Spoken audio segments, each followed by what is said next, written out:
Ababaka mu Parliament y'eggwanga lya Uganda olunaku olwaleero bayitiddwa mu lutuulo olw'enjawulo nga luno lugendereddwamu okuwulira ebyavudde mu alipoota ey'akakiiko akassibwawo amyuka omukubiriza w'olukiiko lw'eggwanga lino Thomas Tayebwa ku nsonga ezikwata ku nneeyisa ya Minisita Pacis Namuganza n'obutawa Parliament kitiibwa era ng'ensonga eno yaleetebwa omubaka Okoth John Amos ssentebe w'akakiiko kano akassibwawo Mwine Mpaka Lwamirama ayanjulidde Parliament alipoota eno ngono okugisoma akulungudde ssaawa kunukkiriza mu bbiri ng'alaga obujulizi obwaweebwayo obw'enjawulo mu bantu ab'enjawulo be basinkana. The mandate of the committee is stipulated in Rule 1099 of the Rules of Procedure of Parliament, which provides that 14 days from the date of transmission of the motion to the President, the Speaker shall cause to be appointed a select committee to which the motion and all supporting documents shall be referred, and the committee shall A. Scrutinize and identify prima facie evidence to the allegations in a motion. B.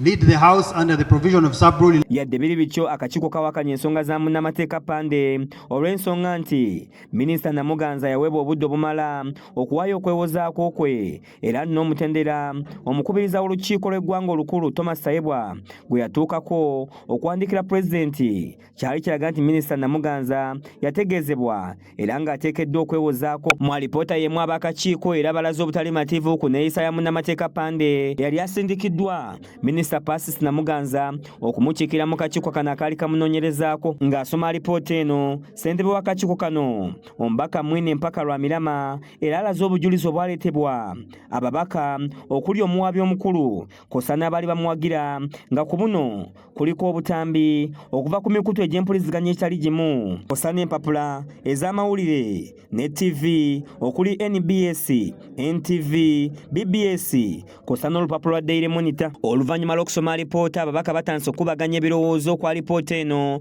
wabula nga bataano bokka be bawadde endowooza zaabwe. Olwo omubaka Barnabas Nkasimire n'ategeeza Paalamenti nga bwe bamusabye okuleeta ekiteeso okubaganya ebirowoozo ku nsonga eno ku ggwe olw'okulonda nkutandike. She have waved off her chance to defend herself. Do you want to defend her?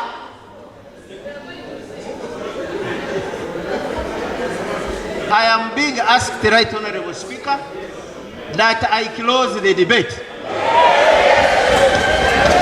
and move that a motion be put,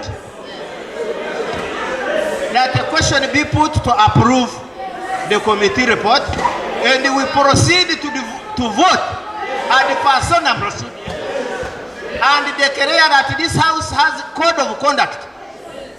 Is the motion seconded?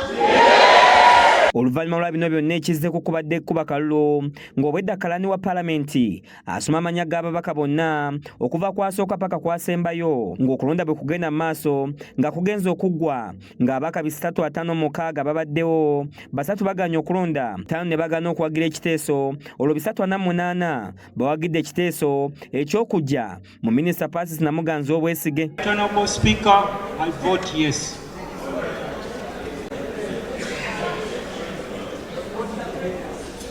Honorable Speaker, I vote yes. Babamu ku babaka abawagidde ekyokugoba Minisita Pacis Namuganza boogedde ensonga lwaki badde bakiwagira. Twagala okuleeta sanity mu Parliament, okwagala ba ministers okutegeera nti nabo they are part of Parliament and therefore balina okweyisa nga we suppose kweyisa. I mean, kino kyekibadde personal but twagala okulaba nti respect nti abantu waweerwa eyo balaba nti Parliament ne Cabinet mulimu abantu kubafu abantu balabira kufe. N'abamu ku babaka badde bawakanya okugoba kwa Minisita Pacis Namuganza naye baliko bye boogedde. Yumbe, that I've given my honest opinion. These MPs are also adults. They have given their own opinion in terms of a vote. That is not related to my work. Here is to pass laws, submitting bills. I have a specific role here to play in the Parliament. I was not sent here by my voters only to impeach. If I'm to impeach, yes, even I could have said yes, but for the purpose of Namuganza, in my own assessment, on my own opinion, she didn't deserve it. Fred wa Kisawagaba yakusakidde eggulye lino ku Lake STV Agalero.